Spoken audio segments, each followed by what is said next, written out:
What is going on, guys? Welcome back to another market update. As usual, let's get straight to the charts. So, I get it, the sentiment is absolutely abysmal right now. It looks like we got the bear flag scenario over here. According to this projection, we didn't quite reach this 100k area. We stopped right below it and then broke down after that. Now, looking at this picture over here, I think the likelihood of a bearish macro scenario playing out over here has greatly increased, because even if we're going to retest some of these lower areas here and then bounce back higher again, it's going to be a lot more likely that this is going to be some sort of relief rally before heading back lower.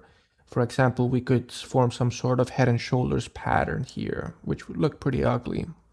Now, everything is still possible, and this could also be a liquidity grab over here. We could just take out some of these long positions who set their stop losses right below the previous bottom over here. There's a lot of liquidity here to be grabbed before potentially bouncing back higher. And of course, there are some people who think that this is just gonna continue collapsing for a long time over here, which is obviously possible as well. We have some support levels at the previous top. The 70k area was a very obvious resistance area that we had for a long time, for example. So it could, in theory, just continue dropping here for a little while longer. But at some point, I do believe that we're going to have a very, very strong bounce to the upside, because markets don't move in one direction. They always have some sort of counter trend volatility. Now, we have been talking about these higher levels like the 110k region for a while, but it looks like Bitcoin was too weak to retest these higher levels just yet. Instead, it needed to cause max pain and capitulation first. When looking at the daily RSI and MACD, you can see that we're starting to reach some very oversold levels here, so a bounce should be happening relatively soon at the very least. The weekly chart is a lot more interesting, however, because as you can see, the bottoms typically here for bear markets happen in the 25 to 30 range here. And where's the RSI right now? It's at 33. So we're getting pretty close over here. And if we do bounce from here, this would actually look very similar to this COVID bounce over here before we went to new highs. So there's still some hopium here, right? We have even reached this level during more bullish phases of the market cycle, but obviously timing-wise, it makes more sense that we're going to continue lower and have our bear market bottom instead, but we'll have to see. This chart illustrates the 4-year cycle pretty well, as you can see, because we typically get 3 green lines, which are very bullish phases of the market cycle, followed by a red line, which typically initiates the bear market. And unfortunately, where are we right now? Here. And we had our red line, which was this yearly opening candle. So for us to actually go higher, we obviously need to invalidate this chart. So far, the ball is in the bulls' court. They're the ones who have to do the proving that the 4-year cycle is over, because nothing in this chart truly indicates that this is the case right now. Next, let's look at some of our other charts and indicators to find some more clarity, starting with the CME chart. And as you can see, the CME closed at 84.5 thousand, quite significantly above our current price.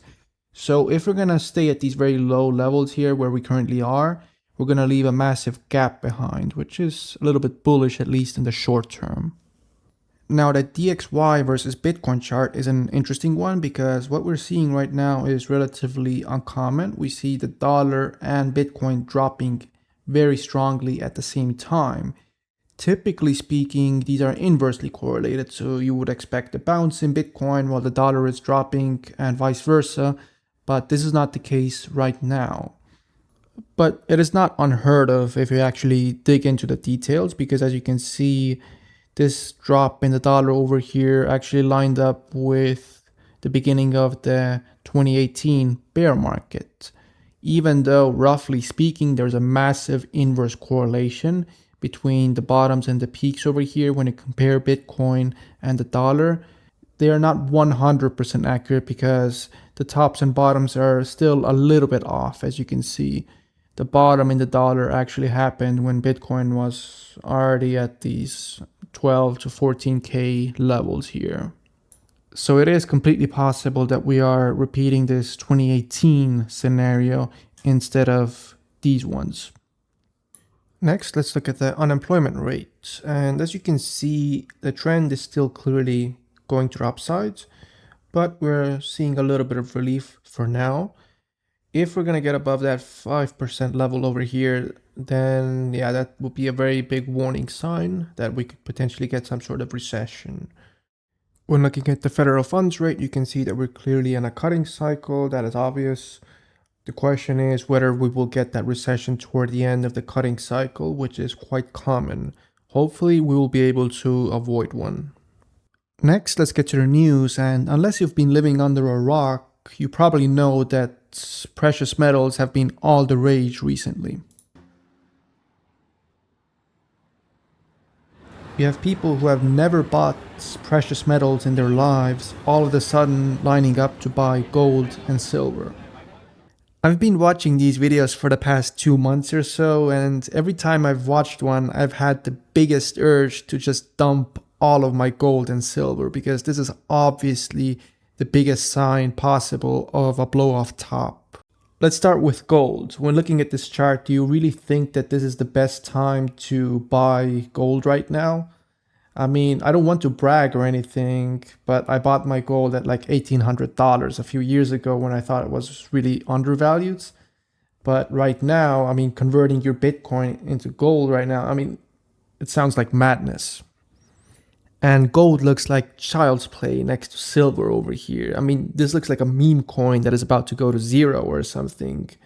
And again, I bought my silver at roughly $20 an ounce, but I don't even care because I'm not planning to sell my precious metals. They're just a small percentage of my portfolio meant to reduce risk. But obviously, I am happy that I've had these massive gains while Bitcoin has been doing pretty much nothing. But I definitely don't have the urge to sell my Bitcoin for gold and silver over here, even though this is the reality right now. Yes, this is the most cliche thing I could possibly show you, and something that you've probably seen on every finance influencer's channel. It still doesn't mean it's not true. And just to hammer it home even further, let's look at the BTC to gold chart. Does this really look like a place where you'd want to dump all of your Bitcoin for gold? Look at where we bottomed in all of the previous cycles over here. I rest my case. Of course, this doesn't mean that things cannot get worse before they get better, but Bitcoin is still clearly extremely undervalued right now when compared to gold. And gold and silver have these rallies pretty much once in a generation. Let the gold bugs have their fun because it's not going to last for long. And Bitcoin is clearly the better play in the long term. Global liquidity is still very strong right now, and we need it to remain strong if we want Bitcoin to have a large move to the upside. Yes, this divergence has been absolutely brutal, but we still need liquidity to stay strong for a potential bounce. Even though our exponential bubble projections are not as accurate as we once thought, the core power law remains very strong. And the silver lining here is that because our bull market was a lot more disappointing than we thought it would be, our bear market is probably going to be a lot more calm compared to the previous ones. We're not going to see an 85% drop or 75% drop. Of course, it's not financial advice, but I truly believe that it's going to be difficult to squeeze out more than 50% here, because even though the typical deviation from the median power law is roughly 60% for the bear market bottoms, we also have to account for the fact that this bottom support keeps going higher and higher. So in a year's time, it will be roughly a 50% drop from our top. Unless, of course, something very atypical happens again, like a fast drop to that bottom power law support in the coming months, then we could potentially squeeze out 60% or something. But still, I mean, in the world of crypto, that's nothing. Google Trends is showing that interest in crypto is virtually non-existent right now. That's to be expected. we can see that there's quite a bit of liquidity in the 71 to 72K range. So it is possible that we're going to tap into that range before getting some sort of bounce.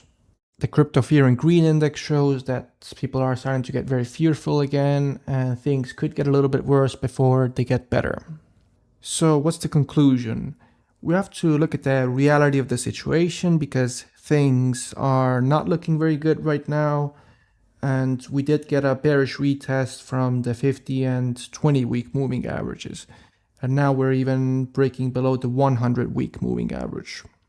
But this doesn't mean that you should be panicking or making stupid decisions. First of all, you never know how fast things can rebound, especially when we reach levels of maximum fear.